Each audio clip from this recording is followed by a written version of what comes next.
Good afternoon. It's Wednesday, the 19th of April, 2023, just after 1 o'clock. Welcome to UK Column News. Your host today, Mike Robinson, myself, Brian Gerrish, and we're delighted to be joined by Debi Evans, our very own nursing correspondent. So he's got a cunning plan, Mike. Who has? Well, I think we're coming on to Jeremy this. Yes. But anyway, we're kicking off with inflation here because the headline figure is 10.1%. That's higher than was expected, in inverted commas, because, who was expecting it to come down faster than it has? So it was 10.4% in February, 10.1% in March. What's the main driver for that? We'll come on to that in a second. Here's what Jeremy Hunt had to say. We have a plan, and if we're going to reduce that pressure on families, this financial pressure, it's absolutely essential we stick to the plan and we see it through so that we have inflation this year, as the Prime Minister has promised. Yeah. Would I trust this man? No. But if you look at his lapel there, of course, is he supporting UK? Or is it for Ukraine? We just don't know, do we? Well, both begin with UK, so there you go. But anyway, let's have a look at the UK compared to other countries. So here is the UK at 10.1%, Italy's on 8.2%, Germany 7.8%, France 6.6%, USA 5.3%. So that's sort of the top five there. But so what are the key drivers? Well, the main driver is food prices. And so if we look at this, food and non-alcoholic beverages, 19.2% in March. That's quite an unbelievable statistic, particularly because wholesale prices have been falling. So farmers are not getting what they have been getting for crops and so on for the next year. But nonetheless, they're not getting as much as they had been. But we're not seeing that appearing on retail prices just yet. I wonder why. Because it's the same problem with energy. So energy prices also falling on the wholesale markets, but that is not happening on the retail markets. So this is inflation for household expenses, and the sort of cyan color there is electricity, gas, and other fuels. And you can see they have come down a little bit, but really it's a bit sort of flat, whereas the wholesale price has come down quite a bit. And it seems that some people pretty reluctant to let go of the profits advantage that they have had from the headline inflation figures, it seems. Yeah, and the blue there giving the big spike for electricity, gas, and other fuels. Yes. So where does that take us? Nurses, Debi, give us an update on what you're seeing in health, whether we've got a health system anymore. Well, sadly, we don't, of course. But yes, good afternoon, everybody. And of course, I've picked up on the nurses' strikes. The nurses now are announcing that they're going to go on strike again. This is from the 30th of April to the 2nd of May. Now, these are only members of the Royal College of Nursing, because actually Unison, members in Unison have voted to accept the offer. So we've got a division here. And I'm really, really disappointed that our colleagues at the Royal College of Nurses, that you voted this way, because this is unprecedented. It will mean that nurses will be walking out of A&E, they'll be walking out of intensive care, and they'll be walking out of critical care and cancer care. So this is absolutely horrific. And as you know, just as that's happening, we've still got patients waiting for A&E. 10% of A&E patients are waiting more than 12 hours, and in some areas more, and Cornwall and Shropshire being amongst the worst. So whilst you've got all of these patients waiting for A&E, I would just like to reassure everyone that if you want to grab literally grab a jab, your spring booster, then there's plenty of availability if you want a booster. In fact, apparently 320,000 people have already booked. So you can't get into hospital, you can't have your procedures, you can't have your operations, you can't have your treatment, you can't get into A&E, but there's plenty of availability with spring booster vaccination. So I just wanted to highlight that. And of course, while we're at it and while we're on the NHS and strikes, the junior doctors are carrying on their strikes. And it seems, like me, and I'm critical of the members of the Royal College of Nursing. I'm sorry, but it wouldn't have happened on my watch. And likewise, Dr. Malcolm Chamberlain, who's a retired GP from Guernsey, is suggesting that perhaps this is too much, the 35%, which is what they're demanding, it's going to have to be at a price. And what might that price be? Could it be the pension? So here we have an NHS that's in absolute crisis. Already Keir Starmer has announced that the NHS is broken, but he says he's going to fix it. I have a feeling that he can't fix it, but I don't know if you gentlemen have got any comments on the NHS being broken at the moment. But with nurses and doctors both going on strike, how does this leave patients? Obviously in a very dangerous place.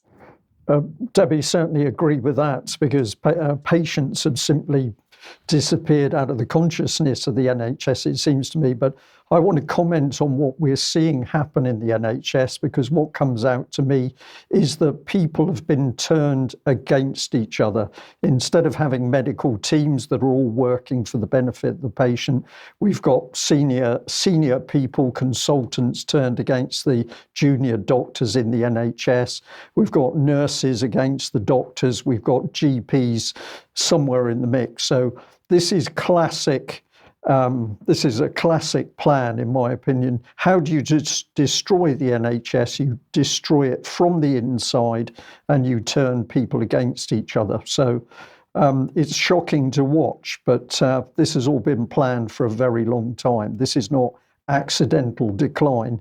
This is an orchestrated breakup of the NHS. That's my opinion, at least. Debbie, I know you're going to come on to private sector involvement in providing cover, NHS care rather, but just want to mention that just literally a couple of minutes before we came on air, somebody sent me through, thanks very much for it, a pamphlet or a leaflet from a doctor's surgery offering guaranteed appointments, 24-hour care, including house visits, if you pay them £100 a month. Yeah, sadly, I'm hearing of similar stories, and I'm also hearing of people that are changing GPs, and they're actually being asked to sign contracts, and they're not quite sure what are in these contracts. So, and there is plenty of privatization that's seeping in to GP practices, and many GP practices are now called clinical research practices. I need to highlight that, because if your GP practice is a clinical research practice, that means your data will be being used for the academic institutions or universities that they've signed up to. So check who your GP is actually working for and where your data is going. And meanwhile, Rishi Sunak is quite keen to include the private sector. And, he told Conservative Home, you can see the headline there, Sunak backs greater role for private sector in providing NHS care. And he is pushing for more private sector to be included within our health service. And you can see there, we don't need to be part of the EU to be a foreign policy superpower. We are a foreign policy superpower, he said. So I just wanted to see who is being brought into our health system, our primary care health system, that perhaps we haven't heard of. And I discovered a company called Sarah, or Sera possibly, I'm not quite sure how they pronounce it, but you can see there that this company, Sera, and I'll tell you a little bit more about them in a minute, but they're trialing an AI voice assistant to reduce hospital admissions. Now, clearly, this is going to be using AI to track people through their symptoms, asking questions. And the CEO, Dr. Ben Maruthapu, I do apologise for the pronunciation there, said an automated phone call could save a call to emergency services, critical when staff burnout and waiting lists are at an all-time high, by monitoring health deterioration through smart machine learning. So here we go again. We have yet another example of how we're going to bypass A&E, bypass hospitals, and use AI. But then Sarah do much more than just AI, smartphone applications. And I went to look at the digital healthcare hubs that they're rolling out right across the whole of the UK.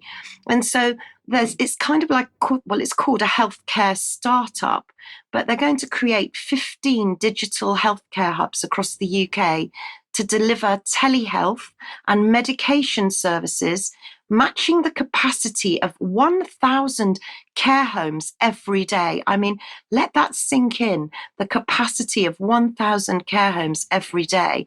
And apparently this is going to support older and vulnerable people. £54 million they've received in funding to provide more than 50,000 in-person healthcare visits every day. I mean, this is a big operation, and it doesn't just stop there. Sera are into plenty of other things. I think I've got a couple more slides on Sera where they're rolling out a new platform, this new smart care platform that you can see here. Apparently it's going to save the NHS millions, but my question is, at what cost? So this national rollout apparently comes after this digital input is all put into this one company called Sera. And when I went to look at them, they call themselves a revolutionizing healthcare transformation company, smart digital technology using AI, of course, machine learning. And it's all about delivering care to people at home. So here we go back to the hospital at home with Sera. And then I thought, well, what are their services exactly? What are they actually saying? So not only do they have the app, but they also have these services that they list as receive care in your own home, repeat medications without the trip to the pharmacy, see a qualified nurse on demand, and telehealth consultations at the touch of a button. And it's aimed to reduce hospitalizations by 52%. So you can see that this is exactly the way that hospital at home is starting to evolve. But when I went to look into who Sera have worked with, I was quite shocked to see the array of names. And you can see there Uber, the NHS, the Department of Health and Social Care, Virgin Atlantic, Pill Sorted, and IBM, to name but a few. And when I went to look at the board and who actually control, these are just a couple of characters. There's many, many more. I just highlighted Dr. Ben Marathapu, again, I do apologise, the Chief Executive Officer, because you can see there that he was co-founder and a board member of the NHS Innovation Accelerator. And with Igal Asiman, who's the Chief Commercial Officer, as well as working for many organisations, I just picked up that he was also an associate director with AstraZeneca and also a business analyst at McKinsey. And it's extraordinary to know exactly how many times the word AstraZeneca taps up whenever I'm looking and researching into something. They're always appearing in everything. So I just wanted to highlight these companies that are infiltrating our healthcare system, our NHS, taking our NHS logo, but are actually just by stealth, they're there, but who knows that they're there? So keep a watch out for Sera. And if anybody knows anything else, please do let me know. Debbie, I'll just come in there if I may, because while you were talking, I noticed that we've got linkage through a gentleman called Adrian Blair. He's the Chief Business Officer, formerly CEO of Dext, a global finance technology company. But he was also involved with leadership roles at Google and Spotify. So this is straight back into the mix that we've been watching over many years. Whatever direction you go in, you find that you're coming up against these massive global corporations. And I just find it interesting that these people can start this massive business with no problem at all. The funding comes in, the support from government. How can they do that? Well, they can do it because, of course, the government is helping this whole privatization agenda come into being. But also huge quantities of so-called venture capital money coming in. But the point I wanted to make here, Debbie, is that, of course, they're saying they want to reduce hospitalizations by 52%.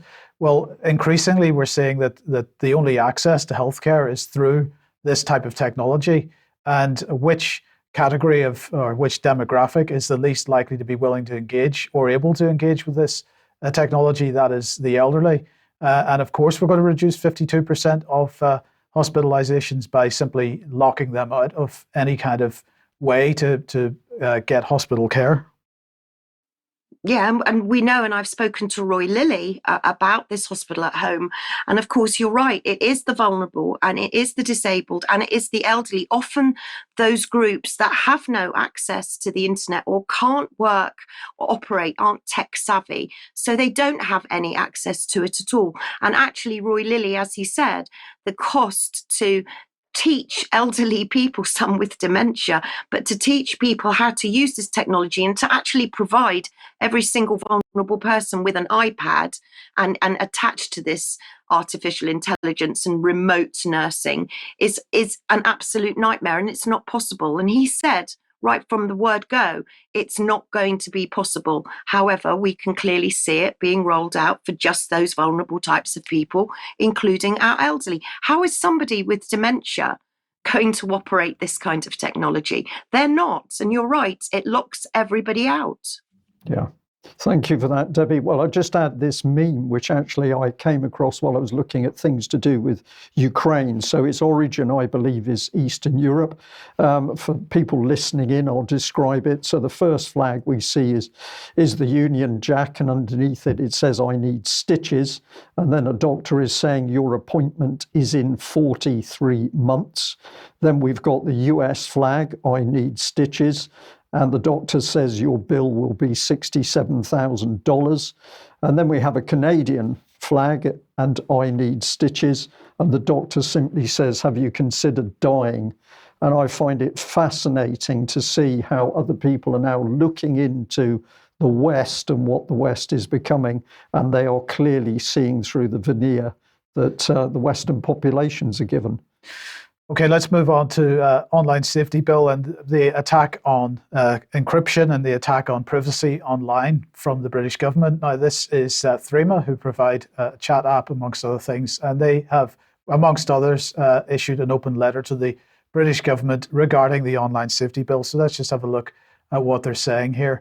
They say, in addition to the EU's so-called chat control law, we mentioned that, I think, on last Friday's UK Column News, there's another European draft legislation that uses child protection as a pretext for full-scale surveillance of chat communication without probable cause. The UK's online safety bill, together with other messaging apps, we take a firm stand against this legislative proposal. We fundamentally reject the online safety bill, they go on to say. But anyway, before I come on to the open letter itself, this was sort of their preamble to it. I just want to remind everybody what Index and Censorship said about this, because they got a barrister's opinion, a legal opinion on this. And they said, if you remember, that the provisions in the online safety bill that would enable state-backed surveillance of private communications contain some of the broadest and most powerful surveillance powers ever proposed in any Western democracy. The fact they didn't put inverted commas around the word democracy, that may have been a typo, but anyway, it means that the UK would be one of the first democracies to place a de facto ban on end-to-end encryption for private messaging apps. So their King's Counsel legal opinion decided that Section 104 of the Online Safety Bill, as it currently stands, those notices enabled by the bill amount to state-mandated surveillance. Ofcom, he said, will have a wider remit on mass surveillance powers of UK citizens than the UK's spy agencies. And it's questionable legality as it currently stands. And there's a failure to protect journalists. And I'll just remind everybody that the SOAS University in London, in their policy briefing from December, made some of the same points. So coming back to the open letter published yesterday, it says, as currently drafted, the bill could break end-to-end encryption, opening the door to routine, general and indiscriminate surveillance of personal messages of friends, family members, employees, executives, journalists, human rights activists, and even politicians themselves, which would fundamentally undermine everyone's ability to communicate securely. Now, I'll just make the point that the British government has reputation on this. If you remember back to January, early February, this article from the UK Column, we covered this on the news programme as well, the unlawful pandemic deployment of 77th Brigade. Big Brother watches documents highlighting the infrastructure that the UK column had also highlighted over the last couple of years. Now, I call this a censorship network, but actually, in order to censor people, first of all, you've got to surveil people, and this is in fact a surveillance network as well. Now, we need to start, if this legislation goes through, we need to add Ofcom into the left-hand column there. But anyway, so there is form from the British government on this, and so these concerns are valid. Anyway, getting back to the open letter, global providers of end-to-end encrypted products and services cannot weaken the security of their products and services to suit individual governments.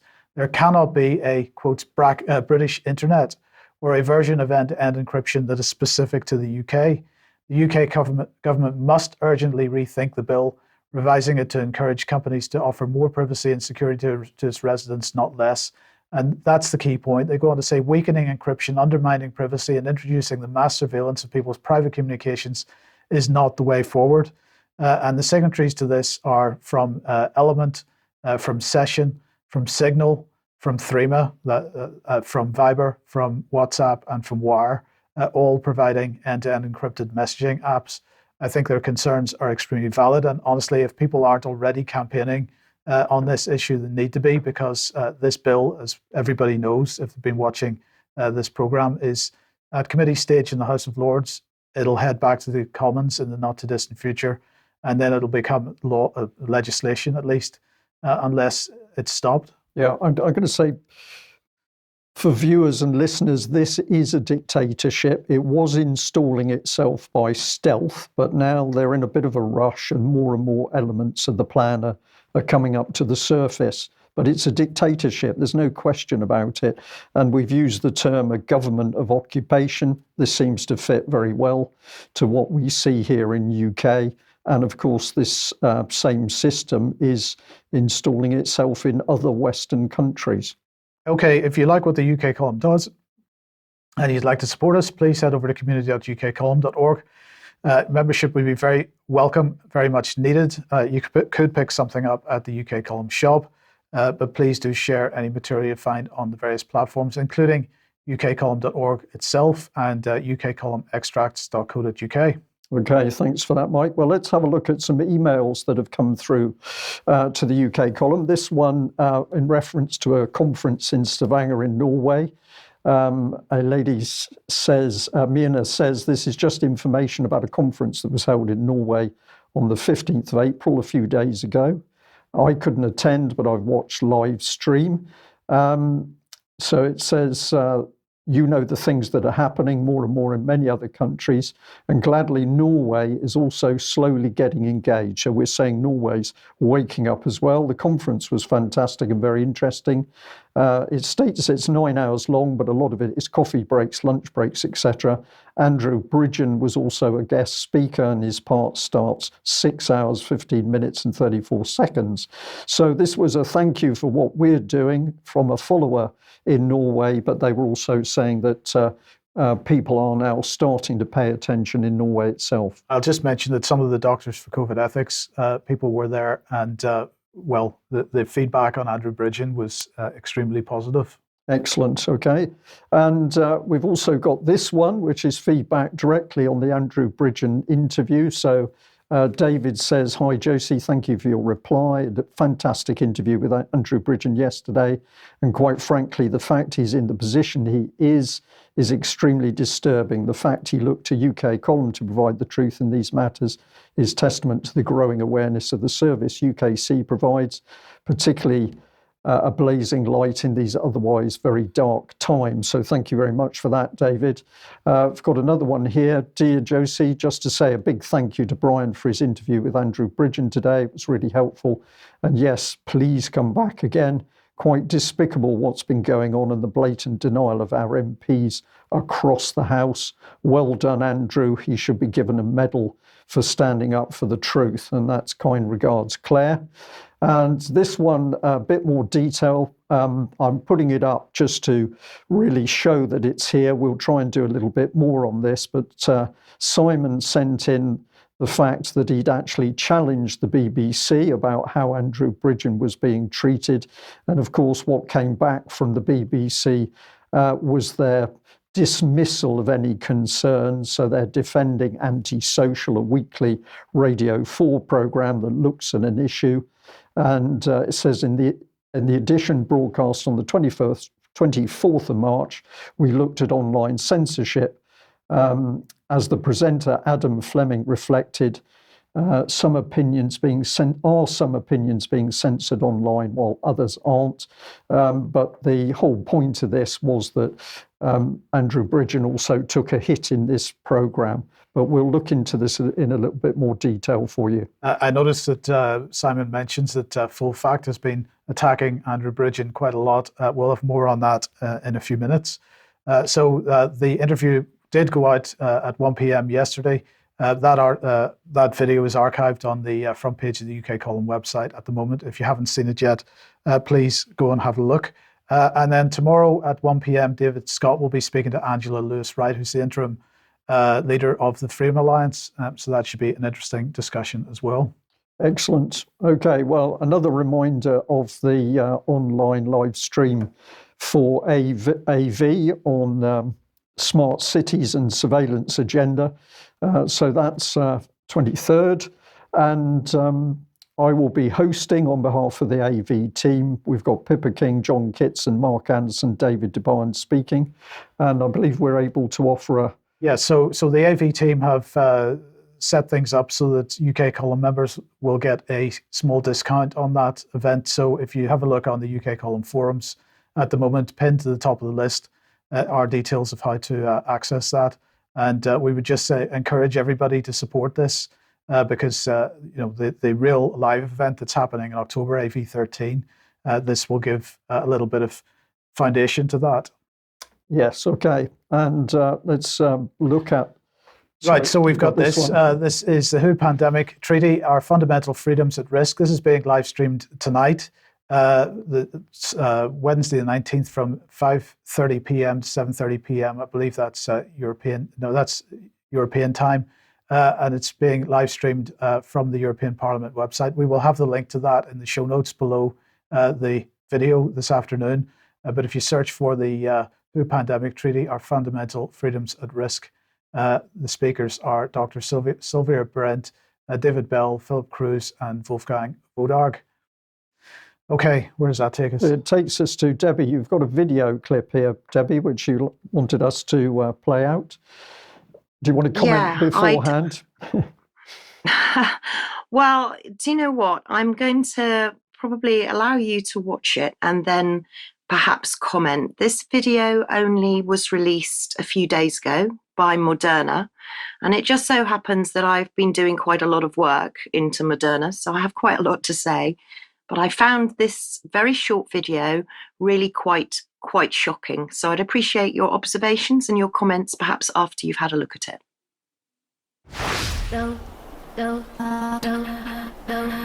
This is a piece of string, a strand. Doesn't seem like much. Unless it's a strand of mRNA, the code of life inside every cell of your body. Then it has the power to change everything. mRNA has already changed how we fight viruses. It has created medicines at unprecedented speed. mRNA could change how we stand up to multiple diseases.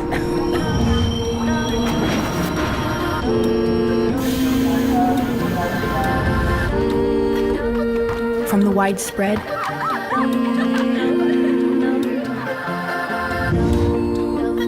to the extremely rare.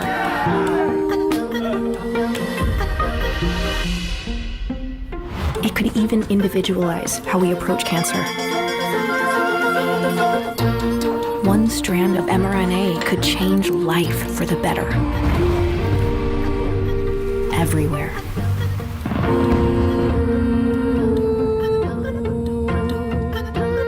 And the company that's getting us there, Moderna, this changes everything.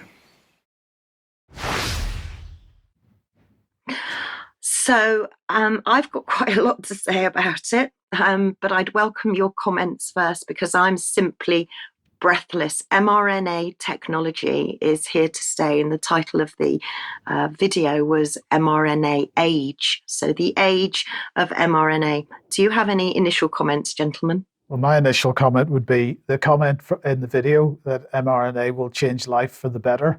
Of course, many people will view that statement to mean life for everybody will get better as a result, but maybe they want to change life in other ways. I'm just going to throw that out as a throwaway comment. Yeah, my reaction is, one, it's actually a horror film. If you think it through, that individuals, unknown individuals, think they are going to change the whole of life. They have the scientific knowledge, they have the morality, they have love in their hearts. They're going to change the whole world. And it's presented in a cartoon way. So this is, you are the children. We are going to look after you. Just follow what we're presenting and you will be all right. It's incredibly dark and sinister, this stuff. It is, and there's a lot of symbology, and I'm sure a lot of people, when they go and look at that video, or maybe they're probably screaming at the screens now because they've seen a lot of symbology in it. But what I wanted to make an observation was that if you look at that video again, you'll only see maybe two at most, but one slightly older person. In that video, it was all children, all young people, and there was a pregnant mum as well in that video. Now, Moderna are defining themselves as an mRNA software program. And despite what Wikipedia will tell you about Moderna, saying that they're a biotech pharma company, Stefan Bansal, who, by the way, only has an MSc in chemical engineering, doesn't have a doctorate in anything, but runs Moderna, classifies Moderna as an mRNA company. Now, I have spoken to many experts about mRNA, and in their opinions, it's extremely dangerous. It's really, it's nanolipids. It's not so much it is the mRNA technology. The mRNA technology is the new platform. So where it's even more dangerous is that the MHRA and other regulators have basically said, oh, if one mRNA platform is okay, like the COVID vaccine, then all of them are okay. We don't need to do any more studies. We don't need to look at the safety of it. It's all fantastic. In my opinion, and in the opinion of many experts, mRNA technology should be stopped immediately. I've done a lot of work on this and on Moderna, and I'll be bringing a lot more to you very, very soon. I promise about this. I promise you. But I would just like to finish on the point that I think a lot of people do know this, but I think it's just worth reiterating that if someone's had a Pfizer mRNA injection, they have had 30 micrograms of mRNA.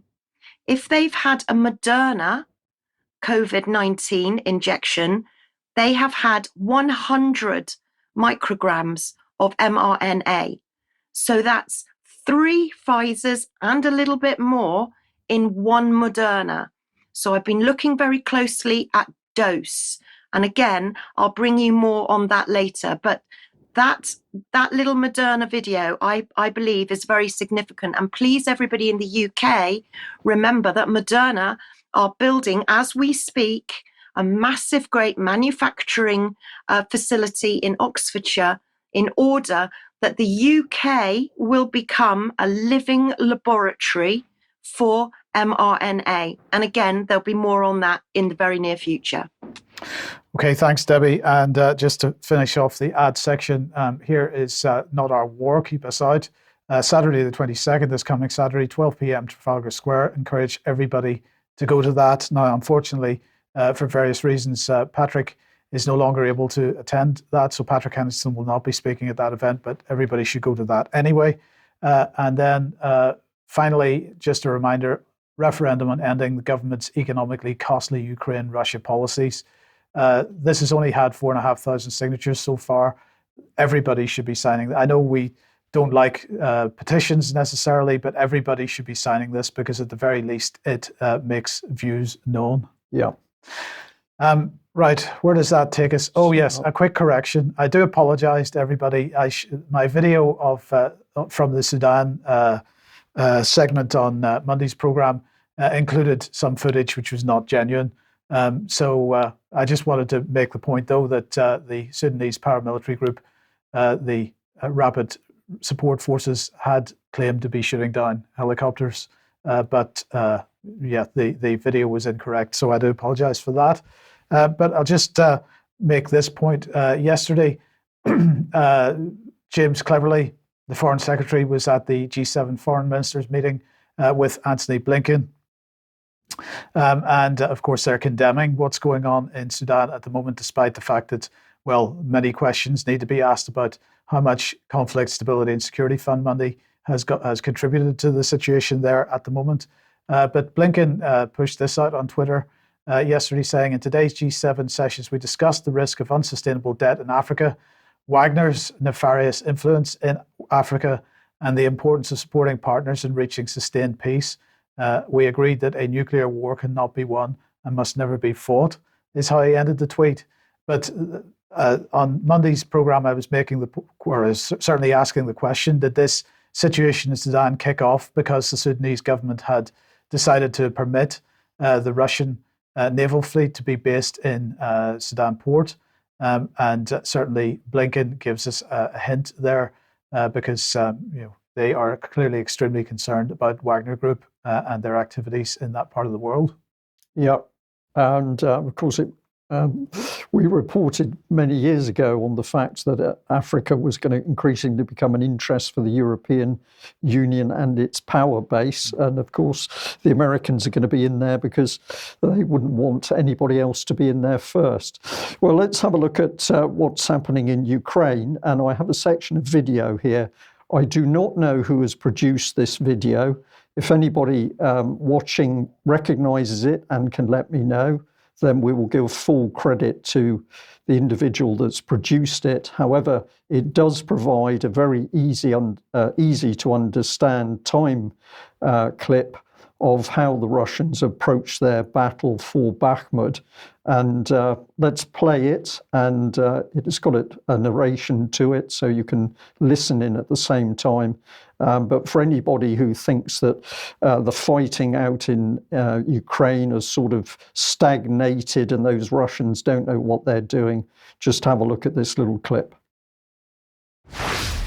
With Bakhmut consisting of many buildings, the only way to take it was to encircle it and cut the supply lines to the city. But this was easier said than done because the city itself was surrounded by considerable urban terrain. The way west of the city was blocked off by the town of Chasiv Yar and the village of Ivanivska. To the northeast of Bakhmut, the urban area extended through Krasna Hora and Soledar towards Bakhmutska and Yakovlevka. So in order to encircle Bakhmut, the Russians would have to overcome good defensive terrain. The Russian offensive began in mid-December. We will first look at the attack from the south. During the first 4 weeks of the offensive from mid-December to mid-January, the Russian progress here was slow. During late January and early February, they advanced up to Ivanivska, then their attack was completely stopped by the Ukrainian forces. The progress of this attack was underwhelming, but it still had distracted the Ukrainian forces long enough that the Russians had been able to make large progress with their northern attack. This is how it went. During the third week of December, the Russians took the Ukrainian strongpoint of Yakovlevka.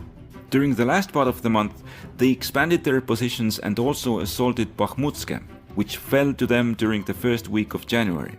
Then the Russians approached the town of Soledar from two sides. During the second week of January, they captured the eastern part of the town, and during the third week, they took the rest of it. By that time, they had reached the Bakhmutka river. Now, their last obstacle was the urban area of Krasna Hora.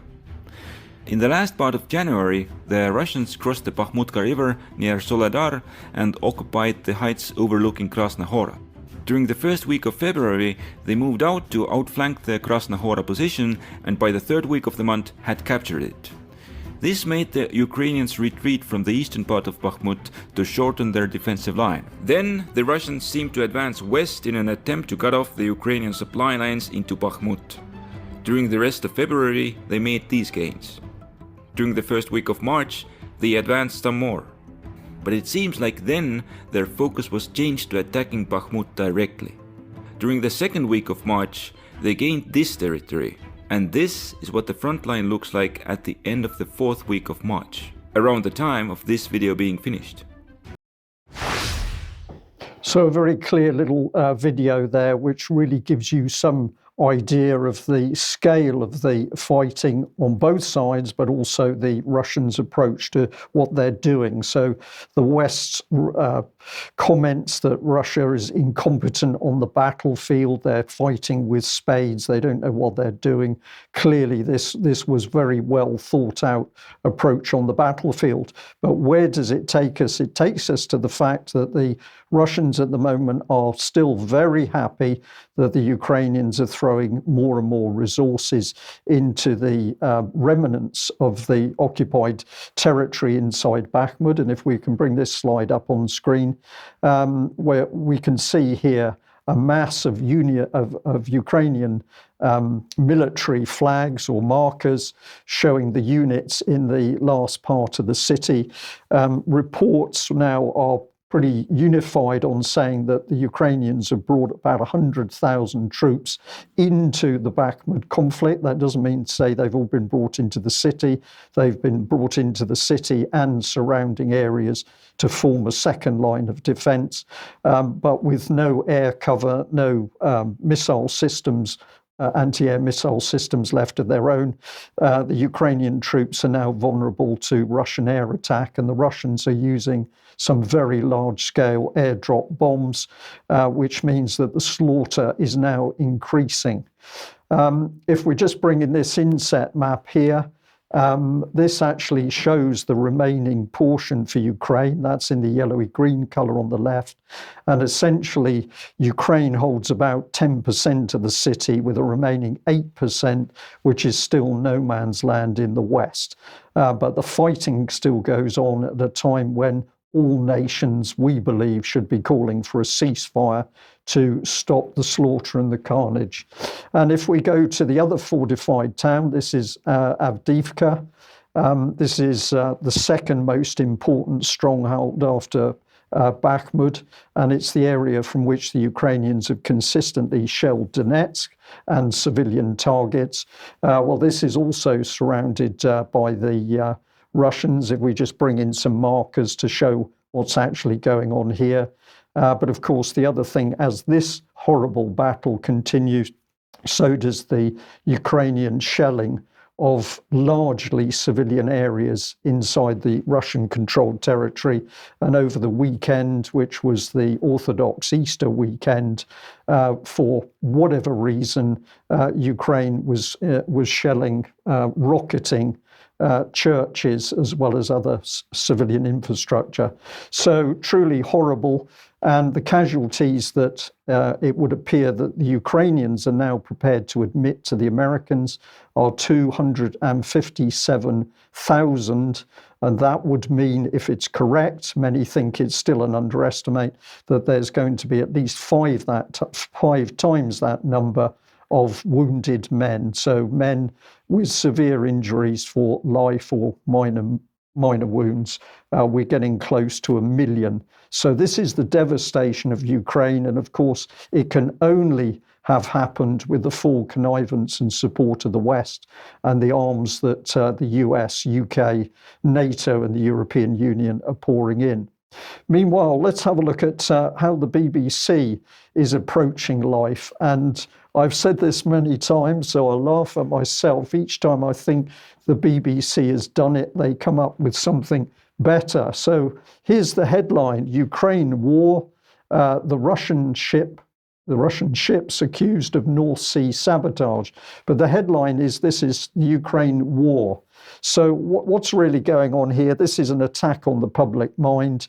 This is BBC disinformation. I'm calling it fear porn because it's all about fear. And this is a remarkable piece of reporting. Just before we move on, Brian, I just want to take that off screen again for a second. Is that supposed to be an oil platform? What is that sitting in the middle of all those turbines? Possibly. The scale's a bit deceptive with the picture, but possibly it's an oil platform, or possibly it's a control platform for the turbines themselves. Right. I wasn't able to I did notice that strange little object, but I wasn't able to get to the bottom of it. So we'll do a bit more work on that. But here's the story, headlined, Ukraine War, the Russian ships accused of North Sea sabotage. And let's bring in one of the ships. The photo the BBC used is early morning or dusk. It's a little bit sinister. The pirate ship's got the lights on. And here it is. The report focuses on a Russian vessel called the Admiral Vladimirsky. And what has this vessel been doing? Well, apparently it's been sneaking around the North Sea, having a look at all the windmills. And this has got the BBC very, very excited. They've teamed up with other news teams. Just to clarify, we're talking about offshore wind turbines here? Yes, yes, indeed, yeah. So the BBC's teamed up with media outlets in other countries, Denmark, Norway, Sweden, also Holland is quoted in the article. Apparently somebody in a rubber boat, a reporter, approached the ship, and the BBC is shocked that when they did this, the boat was confronted by an armed individual on board the Russian ship. So I would say to that, I'm absolutely not surprised, because the same thing's likely to happen with a British or American unit.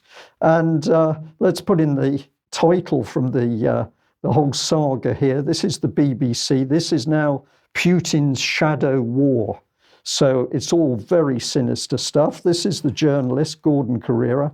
And let's have a look at what he said in the article. A Danish counterintelligence officer says the sabotage plans are being prepared in case of a full conflict with the West.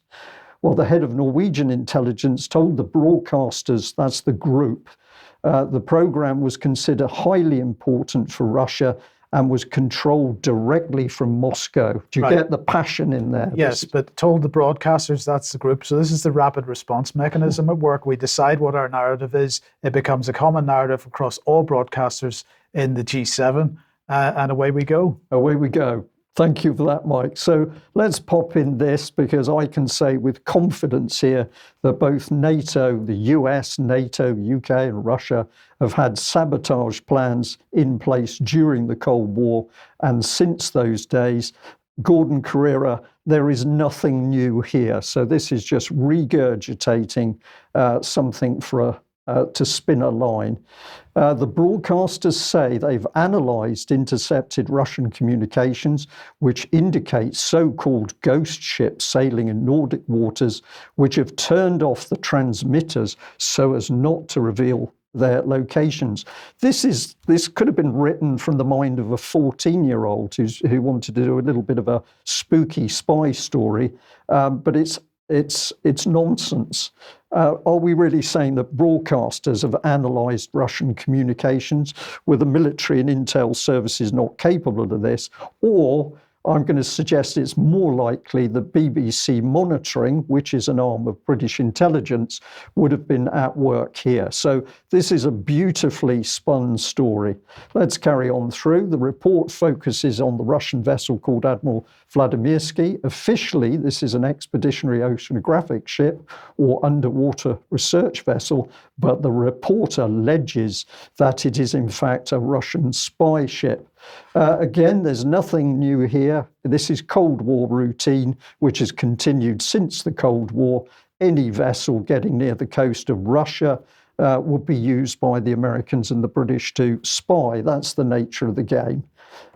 Here we are. The documentary uses an anonymous former UK Royal Navy expert to track the movements of the vessel in the vicinity of 7 wind farms off the coast of the UK and the Netherlands on one mission. And if we put a bit of comment in this, I'm fascinated as to why the UK Royal Navy expert would need to be anonymous. I would say stand up and be counted. But of course, by saying it's anonymous, the BBC can up the spookery and the sinister nature of what's happening. So he said, we saw in recent months Russian actors try to uncover how the energy system works in the North Sea. It's the first time we've seen this. So Gordon Carrera putting there the quote from General Jan Swillens, the head of Dutch military intelligence. And I find it incredible that the BBC thinks the Russians have watched this whole infrastructure built, but they've only taken until now to come and work out what's in place and how it works. This is nonsense by the BBC. And he then says this: reconnaissance of sensitive sites is not unusual, and Western countries will likely be carrying out similar activity against Russia. The intention is likely to have a series of options available should a conflict escalate. Apologies, got a little bit of editing text in there. But now he has admitted that this is normal. So he puts a headline of Ukraine. He's getting people to think of the war in Ukraine. He's talking about Russian sabotage. He calls it Putin's shadow war. And then 2/3 of the way through the article, he tells you it's all normal. This is outrageous. And there can only be one agenda here, which is to increase fear, alarm, and distress in the public mind. But you get another clue as to what this man's really about, because if you go to his Twitter page, his header is Russians Among Us, sleeper cells, ghost stories, and the hunt for Putin's spies. And he's selling his book. So is this factual reporting by the BBC, or is this hype to sell a book? I just think this is utterly disgraceful by the BBC, and they should be held to full account by the whole population of UK. Disgraceful stuff. Did he mention that our early warning radar on the East Coast doesn't work because of all these wind farms? No, he didn't actually. He didn't. Okay. Well, look, apologies. We had one more little ad that we didn't put in the ad section, so let's bring it on screen now, because apologies to David for this, but Scottish Vaccine Injury Group Unite rally taking place on Saturday at 1 p.m, Buchanan Gallery steps, with a number of guest speakers, including Dr. Kat Lindley, Mark Sharman, Dr. Asim Malhotra, and so on. So do get along to that if you're in Glasgow. So let's come back to the UK then, and well, not going so well for certain French journalists. So let's put this on screen. This is Ernest Moret, who works for what's described in the mainstream press as a radical left-wing publication called Edition La Fabrique. And he was detained by British police, arriving at St Pancras station from Paris on Monday evening. He was coming to the UK to take part in the London Book Fair. So he was alleged to be in possession of, or at least the police wanted to know if he was in possession of terrorist material or had engaged in any terrorist activity. He was stopped under Schedule 7 of the Terrorism Act 2000 by counter-terrorism officers who demanded he disclose the passcodes to his phones and to his computer, and he was refused to do that. So he was eventually arrested on Tuesday. Now, what is Section 7, Schedule 7? Sorry, let's have a look. So this was, I've just chosen this review of the operation of Schedule 7 that the Home Office published in 2012 because it describes it. So let's bring it on screen. It says Section 7 of the Terrorism Act is a national security port and border power. It enables an examining officer to stop, search, question, and detain a person traveling through a port, airport, or the border area. This is to determine whether that person is or has been involved in the commission, preparation, or instigation of acts of terrorism. Stopping an individual does not necessarily mean that the officer believes the person is a terrorist. An examining officer may require a person to answer questions or provide certain documents. If a person refuses to cooperate with the examination, they can be detained by the examining officer for a maximum of 9 hours. Most examinations, over 97%, last under an hour. Fewer than 3 people in every 10,000 are examined as they pass through UK borders.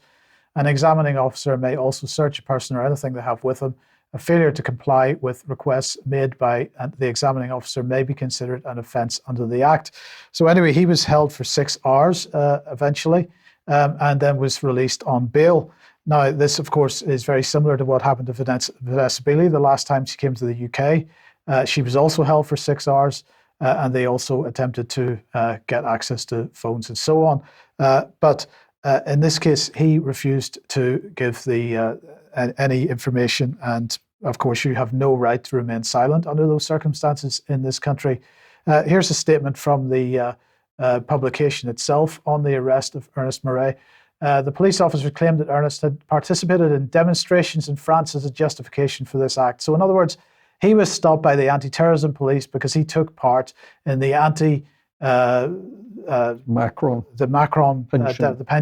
pension demonstrations in France. And they go on to say this is a quite remarkably inappropriate statement for a police officer to make, and which seems to clearly indicate complicity between French and British authorities in the matter. And that is certainly the question that many people are asking today. Why was he arrested on the British side? Why wasn't he arrested in France? If there was a concern that this person was some kind of terrorist or involved in terrorism in any way. I think that's a very good question that does need to be answered.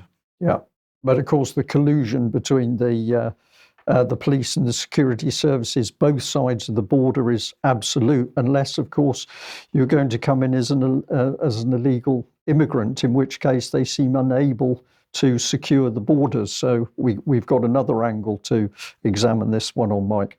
Let's come back to Andrew Bridgen. And Full Fact was attacking him this morning. Andrew Bridgen MP shared a document supposedly showing a list of communist rules for revolution written in 1919. This list has been circulating for more than half a century, but is widely been labelled a hoax. Okay, so let's have a look at the Bridgen tweet. Here it is. These rules were written in 1919. He said, over 100 years later, people have intrinsically not changed that much. We should all read and study this. It must be resisted at all costs. Now, Bridgen hasn't said that this is factual, or he hasn't said exactly where it came from. He's just said that it was published, which it was. Now, Full Fact, of course, is correct to say that this is fake in the sense that it's not related to communism as such. But I think it's worthwhile just looking at the text of this and considering what was the point that Andrew Bridgen was actually trying to make here. So let's bring this back on screen and we'll zoom in on this. So Communist Rules for Revolution, it says in May 1919 at Dusseldorf, Germany, Allied forces captured a very significant document, Communist Rules for Revolution. As you read these rules now 50 years later, keep in mind what you're reading and hearing every day via news media. And so number A says, corrupt the young, get them away from religion, get them interested in sex, make them superficial, destroy their ruggedness. B, get control of all means of publicity, thereby, 1, get people's minds off their government by focusing their attention on athletics, sexy books, and plays and other trivialities. Divide the people into hostile groups by constantly harping on controversial matters of no importance.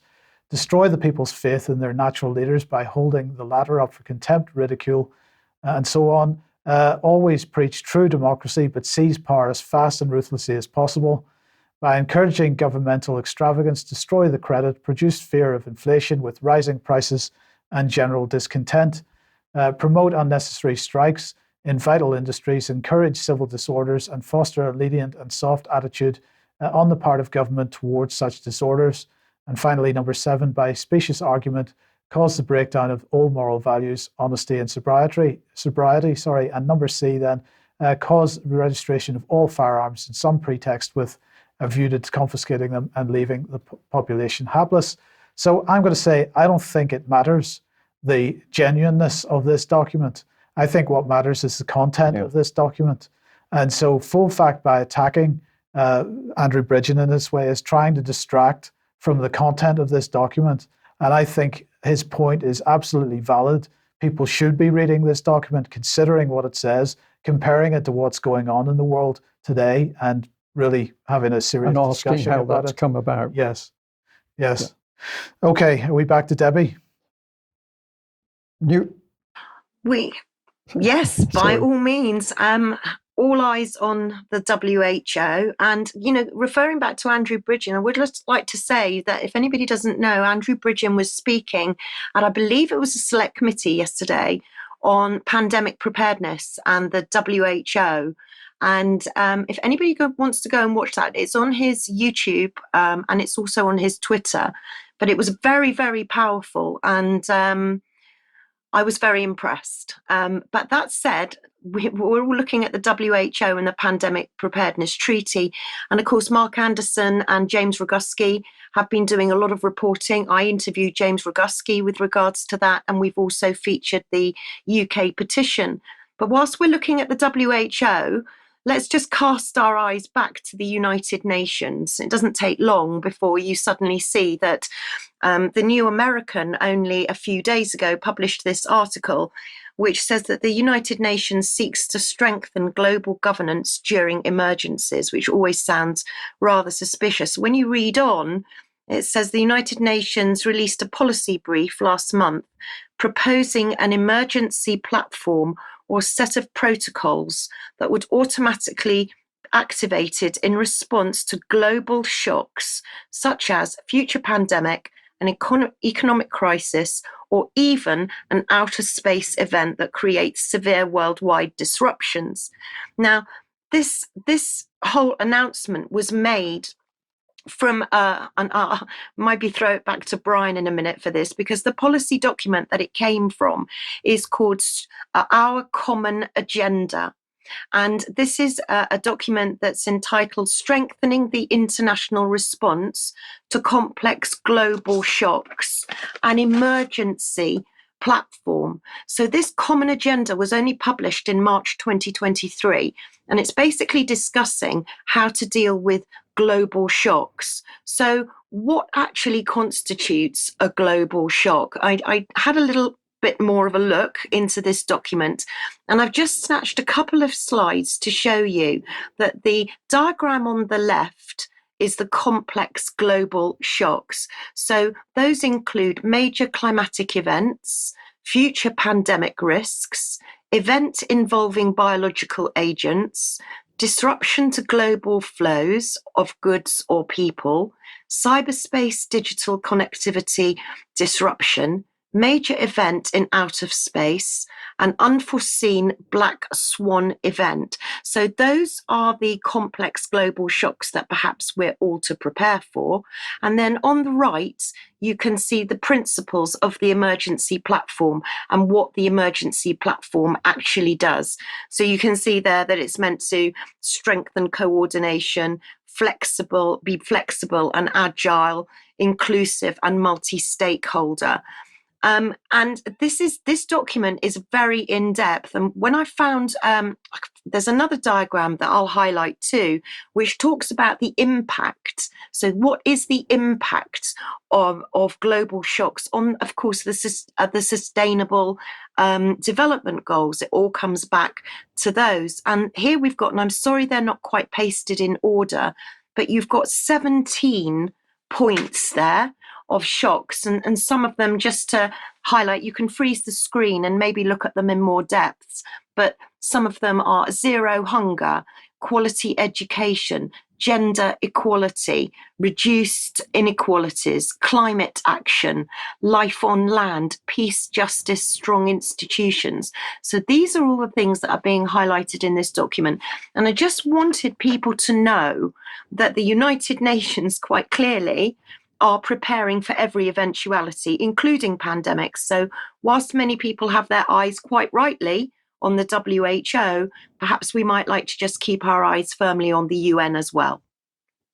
Which brings me back nicely to home. Are we going back to the new accessory, perhaps you might want to call it? I always thought, as a nurse, an air ring was a device that people with piles sometimes sat on.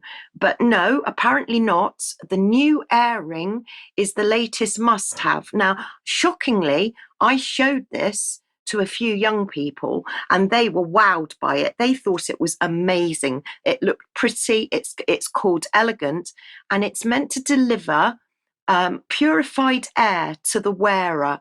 I mean, honestly, I've got a couple of screenshots of it, but I think perhaps it might be best just to go straight to a little video clip that I've got, which will tell you all you need to know about the air ring and what's coming up, what we can buy now. Oh, it works for 8 hours, by the way. Have a little look. A-Ring, a wearable air purifier designed to generate a pure and refreshing atmosphere around the user's face. Graceful lines of the air ring naturally extend the human body with unseen usability, comfort, and style. Within the elegant air ring are advanced and powerful modules, a sufficient battery array, and silent air turbine. The generated airstream is filtered by HEPA, sterilized by UV radiation, and cleaned by carbon filters. The precisely delivered purified airflow forms a sterile perimeter around the user's face. The air ring is self-guiding and easy to operate. One touch and a snap is enough to disconnect the magnetic mask and firmly connect it with the main compartment in a single motion. The air ring folds and slides off. Simply slide on an unfolded air ring and you're ready for action. The Snap magnetic mask is for extra protection. Air ring is ready to go. Different masks and screens are available. The full face screen mask maximizes your personal protection. Extremely adaptive, reliable, and user-friendly. Air ring fits with any outfit for any situation. Ready for action, open for communication, free to smile. Suitable for fitness, always with you so you can enjoy breathing. Uncover adventure. Air ring, designed with joy. Debbie, I just that must be a joke. Tell me it's a joke. It's not. It's not. There is a website. There's a full website with all of the specifications on it. Unless it's just a really, really good hoax, and the whole website's a good hoax. But I mean, I'll open it up for debate. Perhaps someone can find out. Maybe I've been scammed. Well, the device troubles me because anybody who plays, say, the violin or viola is going to have a real trouble with their design. So I think it's got some limitations. Oh, forget come on. Yeah, all right. We'll add a few more. Yeah. Okay, let's move on to Nevada then. Oh, yes. Look, I'm sorry, but I'm going to give you the latest, what we've got to be scared of next. So it's a fungus this time. Nevada chiefs have warned that a fungal infection, C. aureus, that's Candida aureus, may be spreading in the community. And not surprisingly, they're putting it down to climate change. Now, some people will look and say, oh, here we go again. It's another fungus. This fungus apparently is a super fungus because it's going to be kind of resistant to all of the normal antifungals that we use and medications that we use. Some people might have seen a television series. I can't remember the name of it, but it was featuring The Last of Us, I think it's called. And it was featuring a fungus, a kind of zombie mind altering fungus. So this is the latest stories that are coming out from Nevada, but there are also these fungal stories that are coming out from other countries as well. So just one to keep an eye on. Meanwhile, we'll go back to Arcturus, which is the new COVID variant, of course, that Patrick was talking about on Friday. And the new symptom is sticky eye, which sticky eye is, well, I don't know really what to say, except for the fact that we are in hay fever season, and pink eye conjunctivitis is often associated with hay fever. However, apparently this new COVID variant that we've all got to be really, really frightened of, this is attacking children. What a surprise, not. And it looks like if anybody's got sticky eyes or itchy eyes, they might well be tested for Arcturus. So that's just the warning. Also going on in the world of testing is that, of course, we go back to mobile apps. And now you've got a mobile app that's been designed which will let you scan your COVID and flu test, a bit like a pregnancy test. So that's something to look forward to because nobody should be testing, of course. But better than that, we've got another new test which can actually tell within 10 seconds, have you got COVID or flu?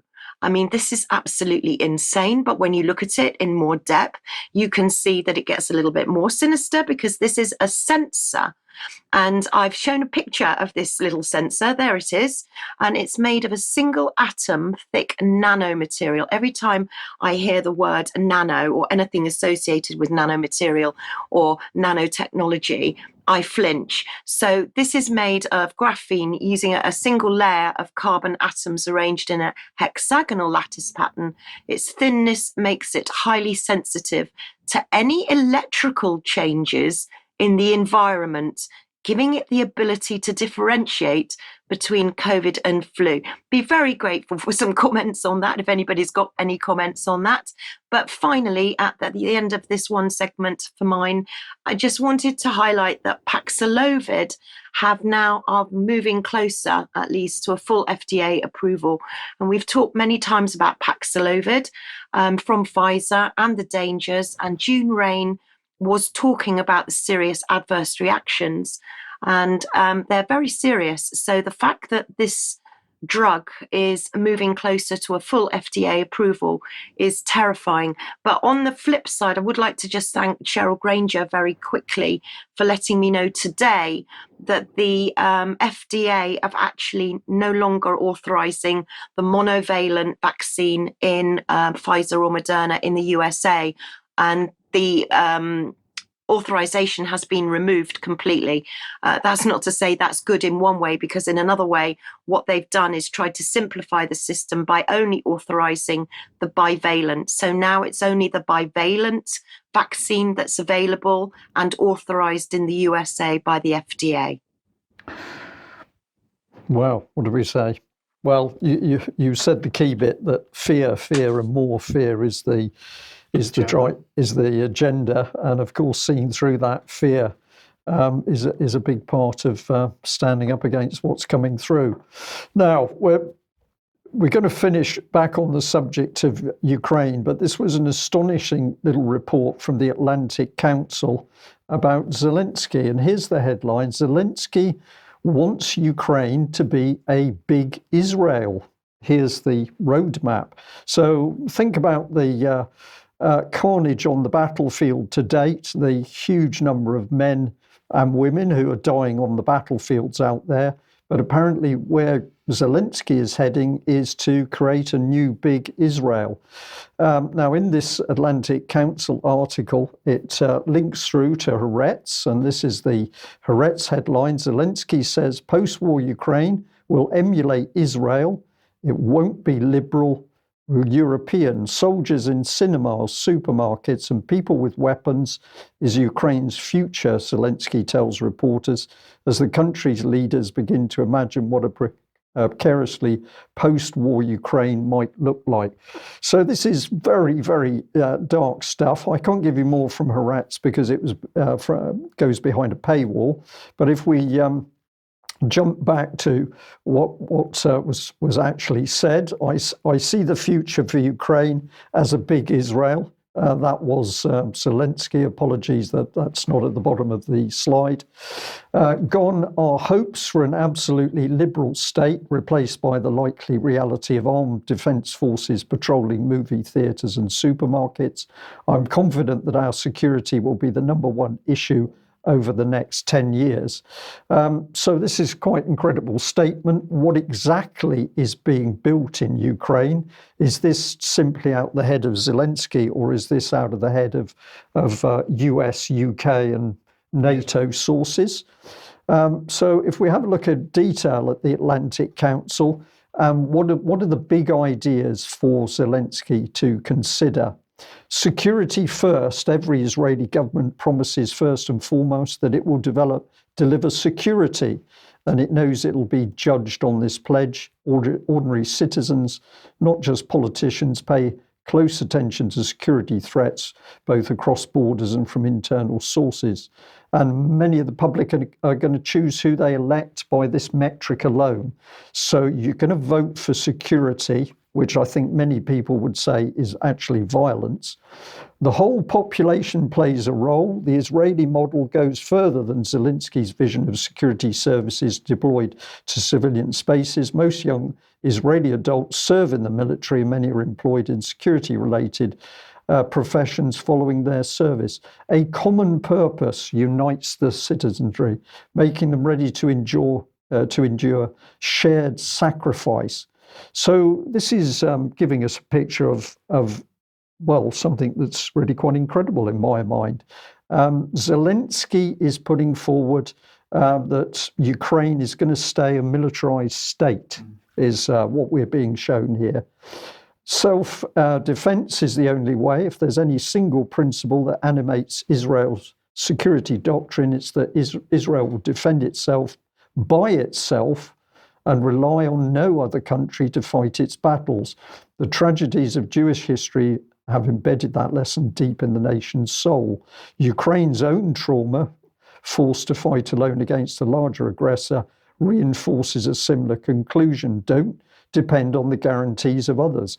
Well, there's some irony in that statement, Mike, because of course Zelensky absolutely is dependent on the guarantees of others and has been burnt as a result.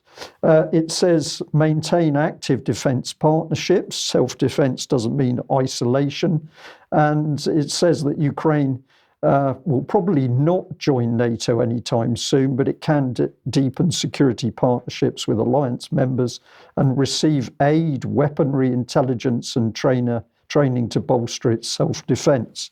So all good stuff to building this draconian state. Intelligence dominance. From its early days, Israel has invested deeply in its intelligence capabilities to ensure that it has the means to detect and deter its enemies. Ukraine will need to upgrade its intelligence services to compete against Russian capabilities and to ensure it's prepared to prevent and repulse Russian attacks. Technology is key. Although it relies on US assistance, Israel also chooses homegrown technology solutions for many of its greatest challenges: multi-layer rocket missile defenses, counter-drone systems, tunnel detection. These are all great ideas, apparently, and Ukraine needs to get on board with them and build an innovation ecosystem. The training many Israelis receive in high-tech innovation in the military contributes to a civilian innovation ecosystem, which in turn promotes the development of new security technologies. Ukraine has no lack of talented coders and engineers, many of whom are employed by Israeli startups. This gets better as you read through it, Mike. Encouraging the free flow of talent and ideas between the civilian and security innovation spaces will pay long-term security and economic dividends. Maintain the democratic institutions. Israel continues to face the challenge of ending its conflict with the Palestinians in ways that ensures both its security and the Palestinian self-determination. But within Israel itself, a constant focus on security hasn't prevented the uploading of core democratic institutions and practices. Zelensky seems aware of this tension, which will require constant maintenance, but also that democracy is a prerequisite. An authoritarian state is impossible in Ukraine. So he describes building an authoritarian state and then says that an authoritarian state in Ukraine is impossible. And if we just finish off here, the final comment by the Atlantic Council article is, like Israel in its early years, Ukraine appears to have fended off an acute existential threat, but the war is far from over.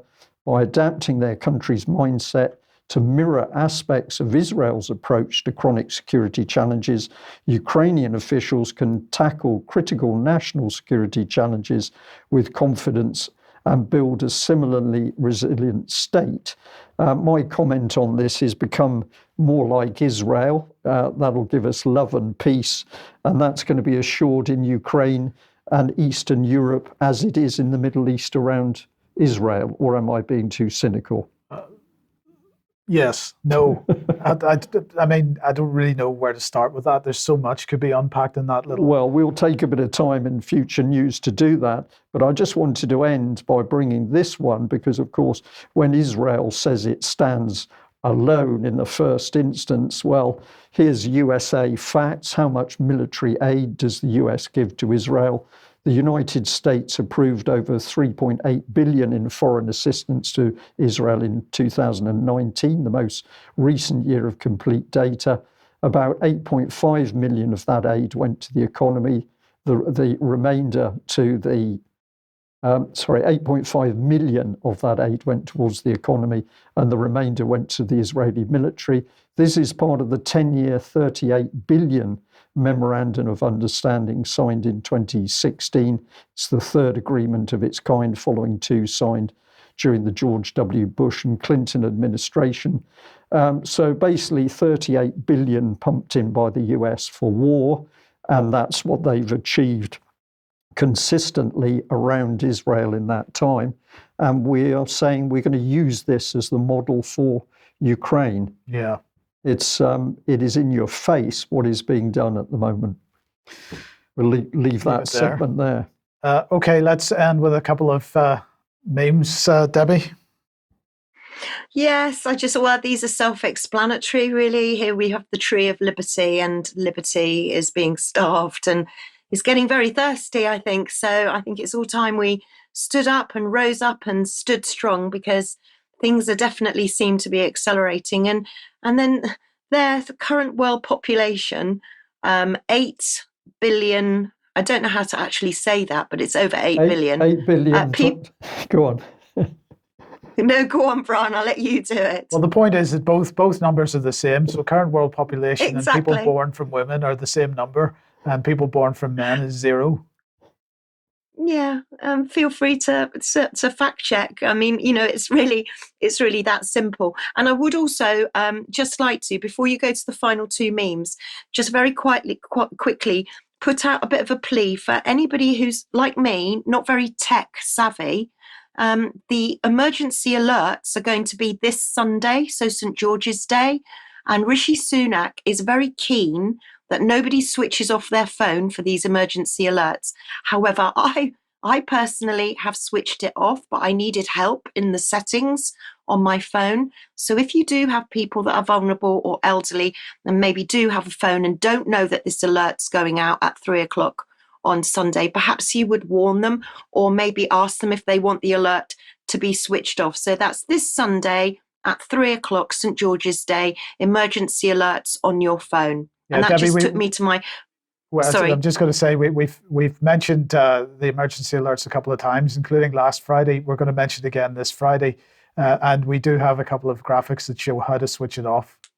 So pay attention on Friday if you want to know.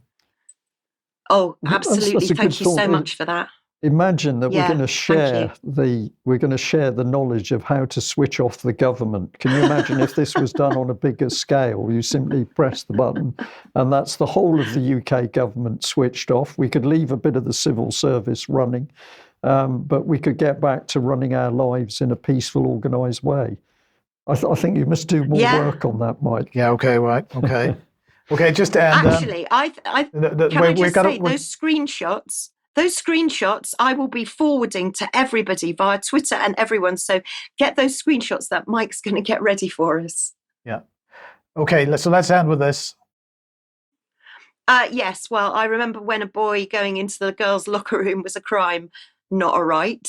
And the second one, if I don't get vaccinated, I'm 100% protected against vaccine side effects and 99.8% protected against COVID. That's a good deal.